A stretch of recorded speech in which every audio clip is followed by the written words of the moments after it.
अध्याय 19 न्यायपालिका की स्वतंत्रता। डॉक्टर भीमराव अंबेडकर, बंबई नगर। अध्यक्ष महोदय, मैं इस प्रस्ताव का समर्थन करता हूँ।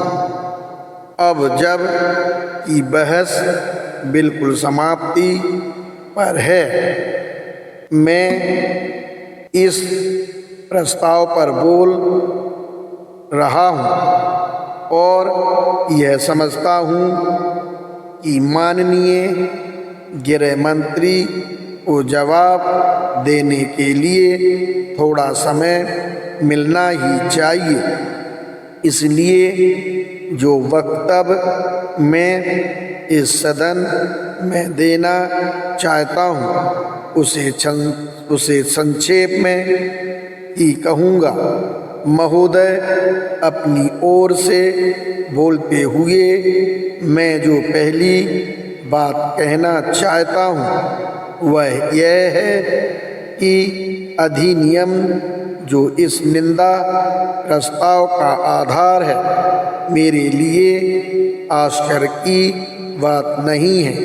मैं तो इसे कई गतिविधियों की श्रृंखला की पराकाष्ठा के रूप में देखता हूँ, जो निसंदेह कानून तोड़ने की प्रतिज्ञा के बराबर है, जिसके लिए सरकार तब से दोषी है जब से उसने कारोबार संभाला है। यह श्रृंखला का एक हिस्सा है, चल रहे नाटक का एक अंक है। हमें नहीं पता कब इसका अंत हो जाए। पहले जिस कारगुजारी का मैं उल्लेख करना चाहता हूँ वह बारडोली के किसानों से जब्त की गई भूमि की वापसी का है। निश्चित रूप से यह वह काम है जिसकी जिम्मेदारी वर्तमान सरकार पर है।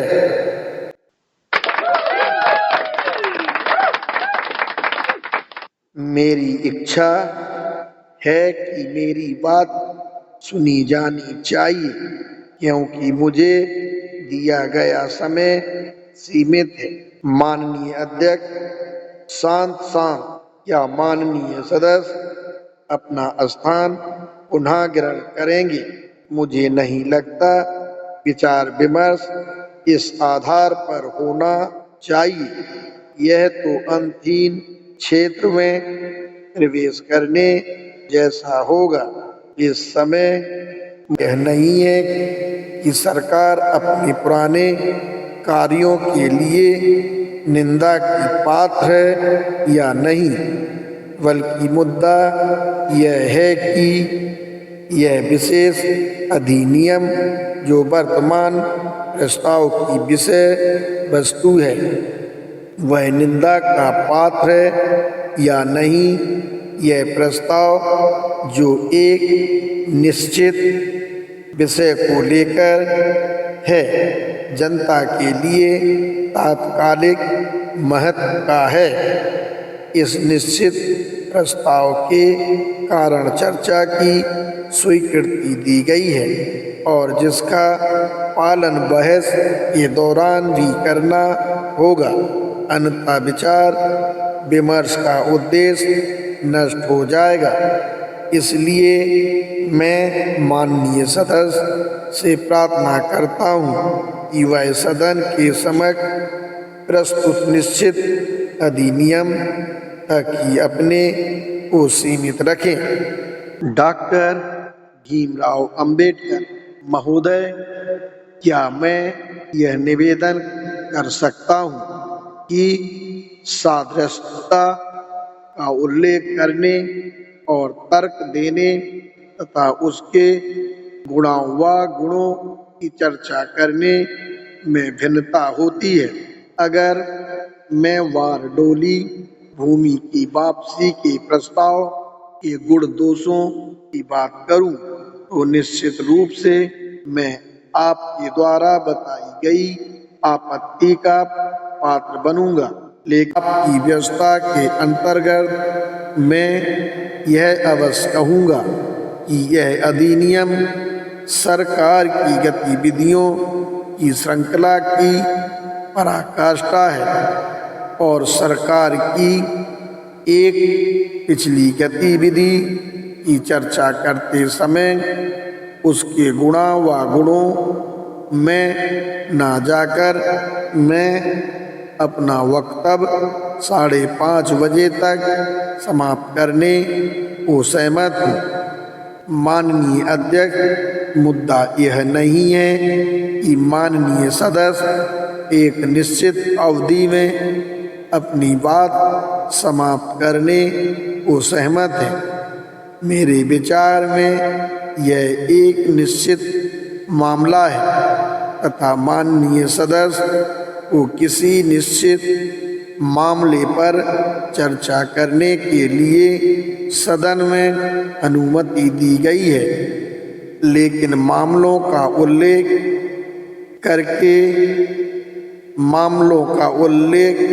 करने मात्र से नए मुद्दे उठ सकते हैं। इसलिए मैं यह महसूस करता हूँ कि सामान्य हालत में भी मेरा अन्य विषयों के उल्लेख की अनुमति देना सही नहीं होगा। किसी भी सदस्य की स्वतंत्रता को मैं कम नहीं करना चाहता।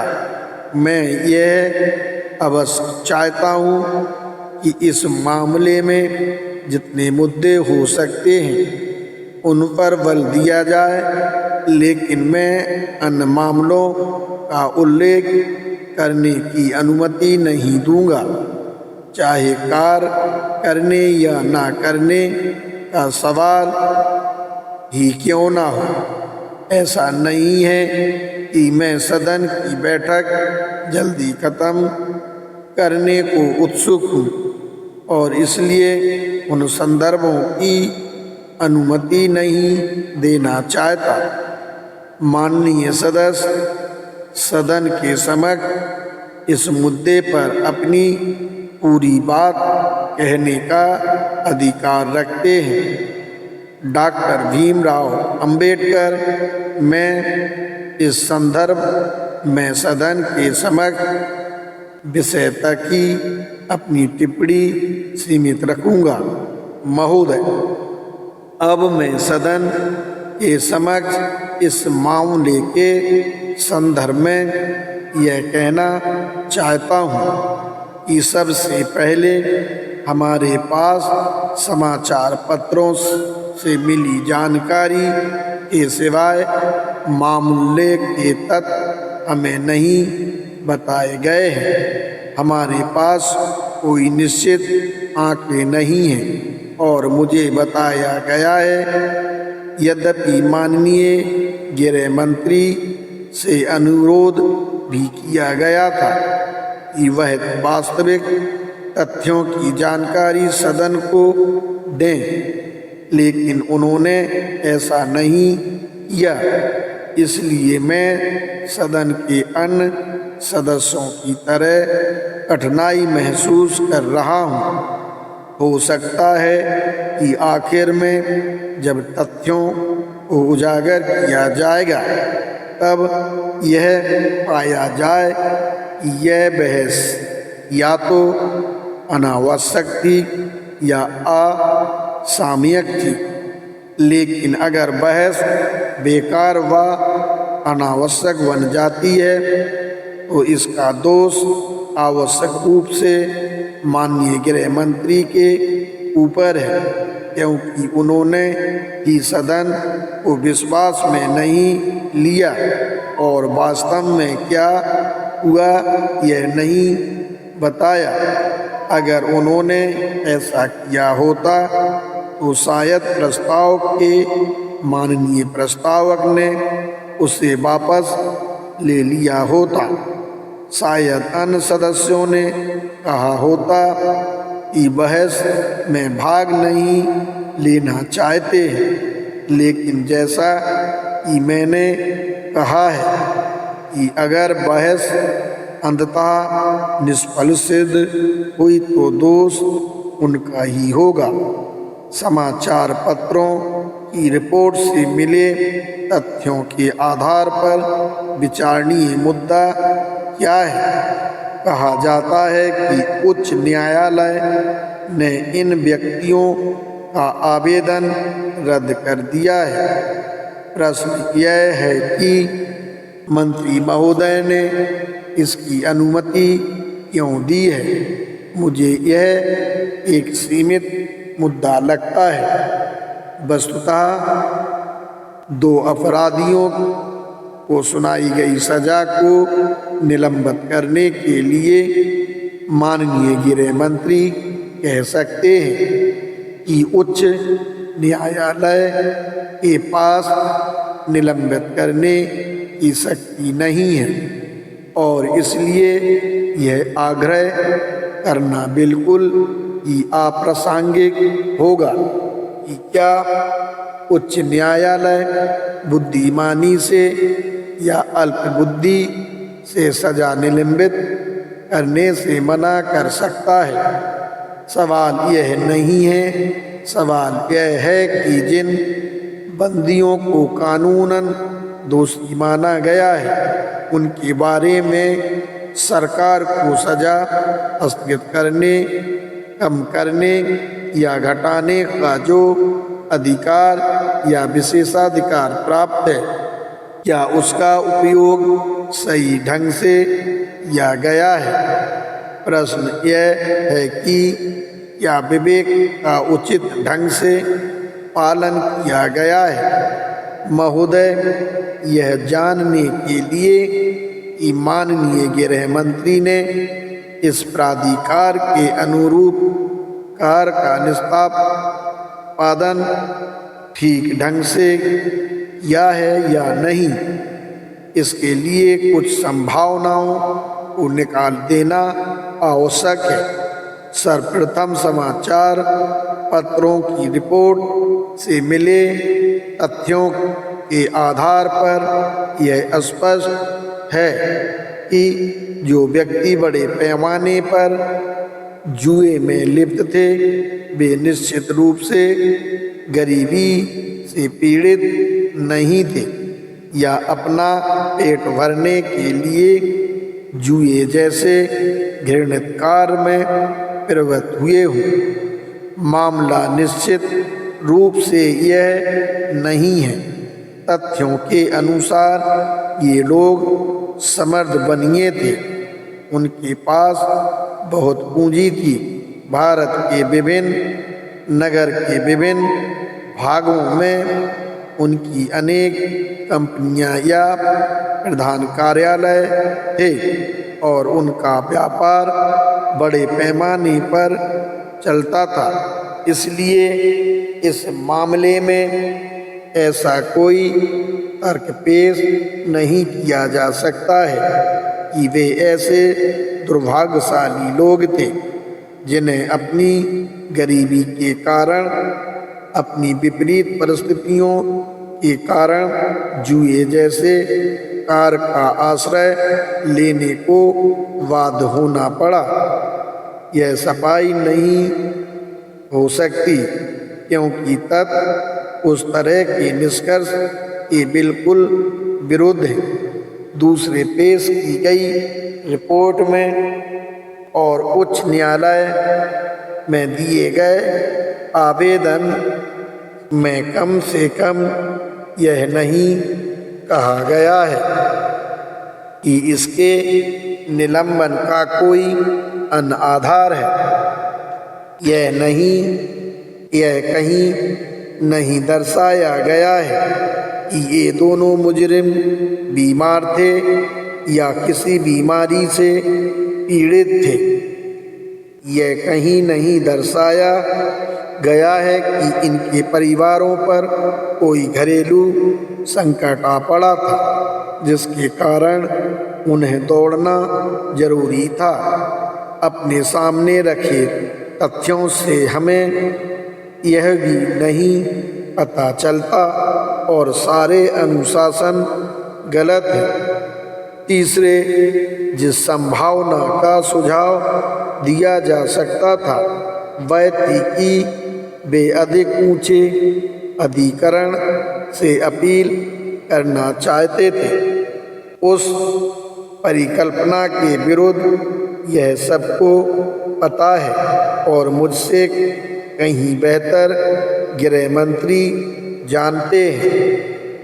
मैं जितना हूँ वह मुझसे कहीं ज़्यादा बेहतर वकील हैं कि प्रीवी काउंसिल ने अनेक मामलों में यह निर्णय दिया है कि वे भारत में किसी भी फौजदारी न्यायालय से कोई भी अपील नहीं सुनेंगे जब तक कि यह न बताया गया हो कि मुकदमे के दौरान दंड प्रक्रिया संहिता के साधारण प्रावधान का नहीं बल्कि प्राकृतिक न्याय के सिद्धांतों का उल्लंघन किया गया है। उन्होंने अपने विवेकपूर्ण तरीके से फौजदारी अपीलों की सुनवाई के अवसर और अधिकार को पूर्णतया सीमित कर दिया है और इस मामले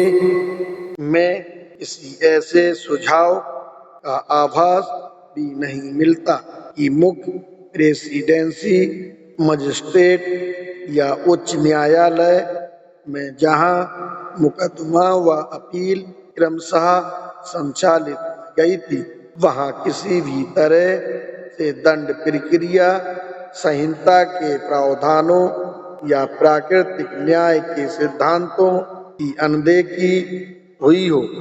मुझे कोई और परिस्थिति नजर नहीं आती जो प्रथम दृष्टि में यह विश्वास दिला सके कि ऐसा कोई तर्कपूर्ण कारण था जिसने गृह मंत्री को इन लोगों को सुनाई गई सजा को निलंबित करने के लिए प्रेरित किया। महोदय, फिर मैं यह निवेदन करना चाहता हूँ कि कम से कम मुझे किसी ऐसी मिसाल की जानकारी नहीं है जहाँ किसी कारण से किसी भी पूर्व गृह मंत्री ने साधारण अपराधी की सजा निलंबित की हो और निश्चित रूप से किसी भी सरकार ने बीमारी या निजी कठिनाई को सजा के निलंबन के पर्याप्त कारण के रूप में नहीं माना है जो न्यायिक रूप से प्रांत के उच्चतम न्यायालय ने दी हो। इसलिए मैं निवेदन करता हूँ कि जब तक कि कोई उचित तर्क सामने ना आए यह सबसे लज्जाजनक कार्य है कि गृह मंत्री ने उच्च न्यायालय की अवहेलना करके सजा निलंबित कर दी हो। वह अच्छी तरह से जानते हैं कि कम से कम समाचार पत्रों से मिले तथ्यों के आधार पर हम जानते हैं कि आवेदन उस वकील द्वारा दिया गया था जो उन अपराधियों की ओर से उच्च न्यायालय में उपस्थित हुआ था जब वे जेल में थे। तब वकील ने इन लोगों के प्रति विशेष ध्यान रखने का आवेदन दिया था कि उनसे द्वितीय श्रेणी के अपराधियों की तरह व्यवहार किया जाए। मुझे यह भी बताया गया है कि जो वकील अपीलकर्ताओं की ओर से उपस्थित हुआ था उसने यह आवेदन दिया था कि कुछ समय के लिए सजा निलंबित कर दी जाए। वे दोनों आवेदन खारिज कर दिए गए थे। उन्हीं आवेदनों में से कम एक पर गृह मंत्री ने अनुमति दी। महोदय, कानून व्यवस्था की अवमानना करने का जो अपराध गृह मंत्री ने किया है, इससे बड़ा कोई और निश्चित तरीका नहीं हो सकता। यह मत प्रकट करने में मुझे कोई हिचकिचाहट नहीं हो रही है। मैं माननीय गृह मंत्री से यह पूछना चाहता हूँ कि क्या इस तरह का कृत्य, जिसकी प्रत्यक्ष रूप से संतोषजनक व्याख्या नहीं की जा सकी, जो लोगों के मन में विश्वास उत्पन्न करे, क्या इससे इस प्रांत की प्रशासन की ईमानदारी के प्रति संदेह उत्पन्न नहीं हो जाएगा? महोदय, मैं इस संबंध में एक और प्रश्न प्रधानमंत्री से यह पूछना चाहता हूँ कि क्या यह आदेश प्रधानमंत्री की जानकारी से जारी किया गया है? क्या यह आदेश मंत्रिमंडल की जानकारी से जारी किया गया है या केवल माननीय गृह मंत्री के द्वारा जारी किया गया है? महोदय, मैं विशेष कारण से यह सवाल पूछ रहा हूँ। हम अनुमान लगा सकते हैं, यद्यपि इस मुद्दे पर हमारे पास कोई निश्चित प्रमाण नहीं है कि नए अधिनियम के अंतर्गत कांग्रेस मंत्रिमंडल सामूहिक रूप से सामूहिक जिम्मेदारी की भावना से काम कर रहा है। इसलिए मैं यह मानने का अधिकारी हूँ कि यह मामला पूरे मंत्रिमंडल के समक्ष प्रस्तुत किया गया होगा, और यदि पूरे मंत्रिमंडल के समक्ष नहीं तो कम से कम प्रधानमंत्री के समक्ष तो आया ही होगा, जो इस प्रांत के प्रशासन के प्रति लोगों की निगाह में पूर्णतः उत्तरदायी है। मैं यह उल्लेख करने और इन प्रश्नों को पूछने के लिए बाध्य हूँ क्योंकि इसे मैं बहुत ही गंभीर मामला मानता हूँ।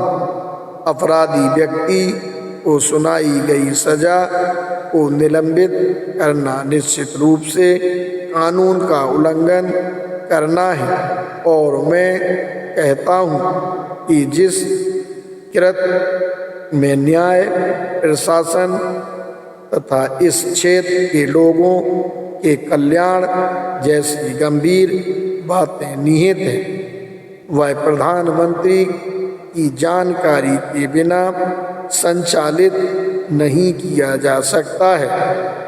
मैं यह अनुमान लगा रहा हूँ और मैं जानना चाहता हूँ कि क्या मेरा अनुमान सही है।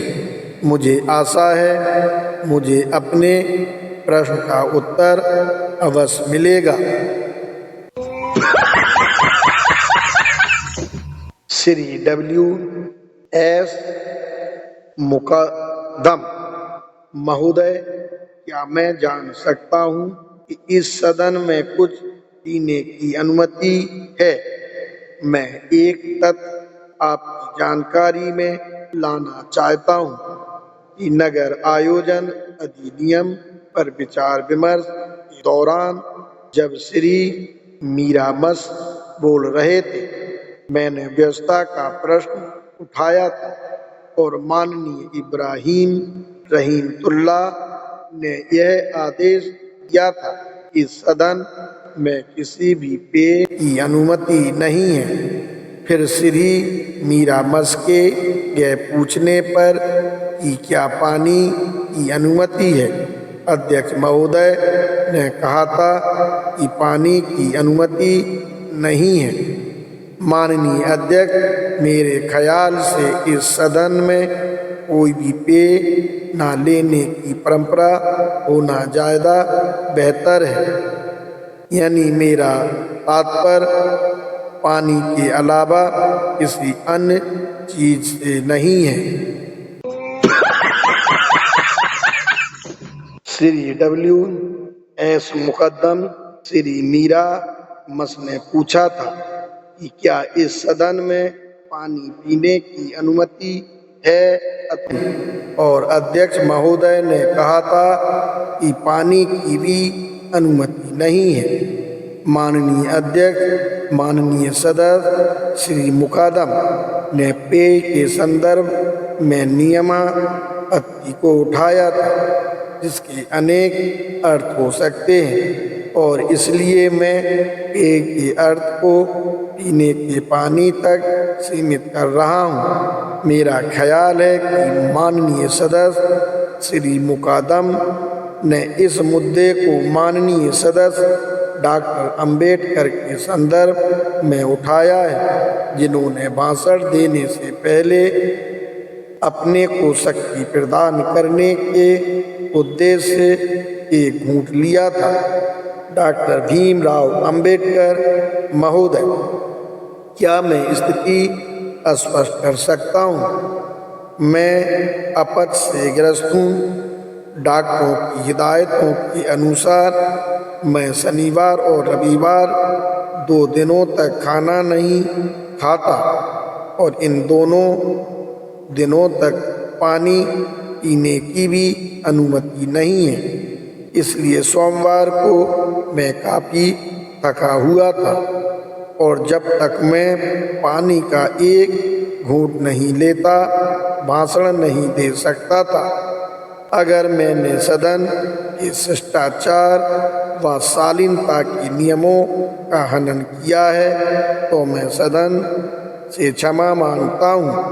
माननीय अध्यक्ष, अब जबकि माननीय सदस्य डॉक्टर अंबेडकर ने स्पष्टीकरण दे दिया है, मैं नहीं समझता कि इस मामले में मेज पर से गिलास हटाने के सिवाय कुछ और करने की आवश्यकता है।